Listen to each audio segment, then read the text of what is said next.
Vitamin C युक्त अशी करवंद बाजारात मिळतात. ती घ्यायची आहेत, फ्रेश धुवून घ्यायची आहेत, मिठाच्या पाण्याने स्वच्छ धुवून कोरडी करून घ्यायची आहे. त्यानंतर प्रत्येक करवंदाचे असे काप करायचे आहेत, 2 भाग करायचे आहेत. 2 भाग केल्यानंतर त्यामधलं बी असं जर असेल तर काढून टाकायचं आहे. काढून टाकून हे एका बाउलमध्ये कलेक्ट करायचे आहेत.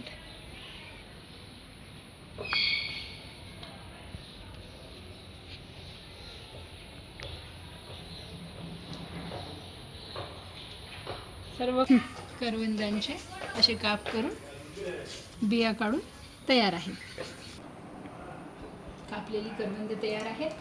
त्यासाठी आता लोणचं करण्यासाठी आपण तयार होऊया. थोडासा लसूण, अद्रक, त्यानंतर मेथीचे दाणे, धनिया, जिरे, अजवान आणि मोहरी. लोणचं करताना आता आपण एक कढई पॅन घेऊया, गॅस चालू करूया. पॅनमध्ये थोडीशी मोहरी टाकूया.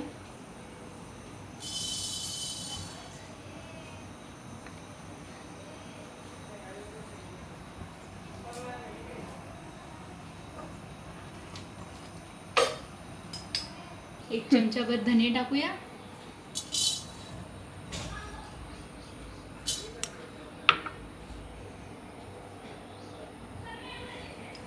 थोडे जिरे टाकूया.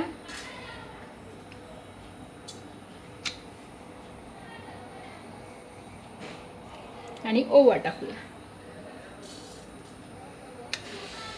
सर्व भाजून घेऊया बारीक गॅसवर.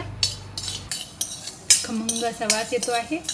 खरपूस मंद आचेवर भाजून झालेला आहे.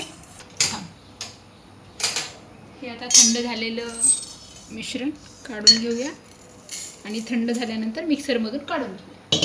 हे थंड झालेलं आहे, याला मिक्सरमधून काढून घेऊया. मसाला आता तयार झालेला आहे, ते काढून घेऊया आपण एका डिशमध्ये. मोहरीची डाळ असेल तर डाळ वापरायची, किंवा मी मोहरीला बारीक करून घेत आहे. ही मोहरी मी बारीक करून घेतलेली आहे. आल्याचा तुकडा घेतलेला आहे आणि लसूण, हे दोन्ही मिक्सर करून घेते आहे. आल्याच्या तुकड्यावरचं पूर्ण काढलेलं आहे आणि थोडीशी लसूण सोडलेलं. हे सगळं ही आले लसणाची पेस्ट बनवून घेतलेली आहे. एक पॅन घेऊया. पॅन चालू करूया गॅस.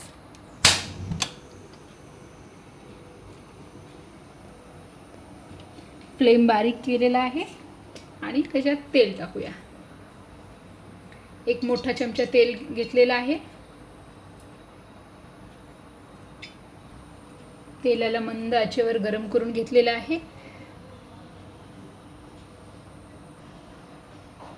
तेल चांगलं गरम झालेलं आहे. त्यामध्ये 2 लवंग टाकूया. त्यामध्ये थोडेसे मेथी दाणे टाकूया. लसणाचे अख्खे लसूण टाकूया, 3-4.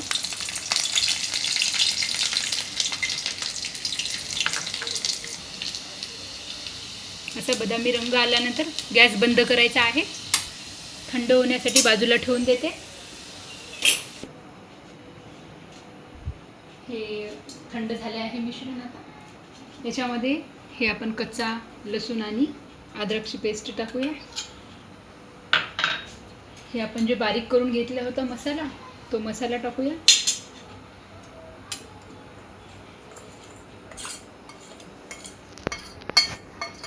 भाजून मिक्सर करून घेतला होता. मोहरीची डाळ असल्यास डाळ टाका. मी मोहरीचं चूर्ण टाकत आहे, जाड जाड केलेलं. थोडंसं मीठ टाकूया. तिखट आणि मीठ टाकूया. मीठ टाकलेलं आहे. तिखट टाकूया.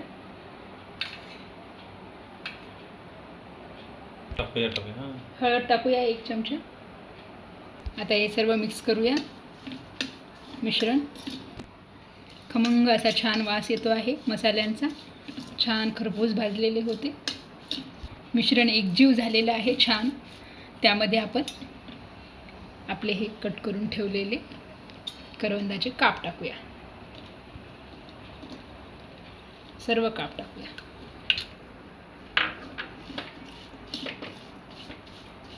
आणि एकजीव करूया. पूर्ण सर्व करवंदांना ते मसाला लागेल, व्यवस्थित चिटकून त्याला राहील अशा प्रकारे मिक्स करून घेऊया. हे छान लोणचं तयार झालेलं आहे. एकदम स्वादिष्ट, रुचकर आणि व्हिटॅमिन सी युक्त आपल्या आवश्यक असणारे. आणि अशा छान बरणीमध्ये लोणचं भरून ठेवूया. सर्व पाहुण्यांना, घरच्यांना उपयोगी येणारे लोणचं बरणीमध्ये भरलेलं आहे. 2-3 दिवस हे लोणचं असं बंद करून ठेवून द्यायचे झाकण. त्यानंतर त्या मिठाला आणि करवंदाच्या मुळं पाणी सुटून ते मस्त मऊ आणि छान बनणार आहे. असं रुचकर स्वादिष्ट लोणचं सर्वांनी ट्राय करा.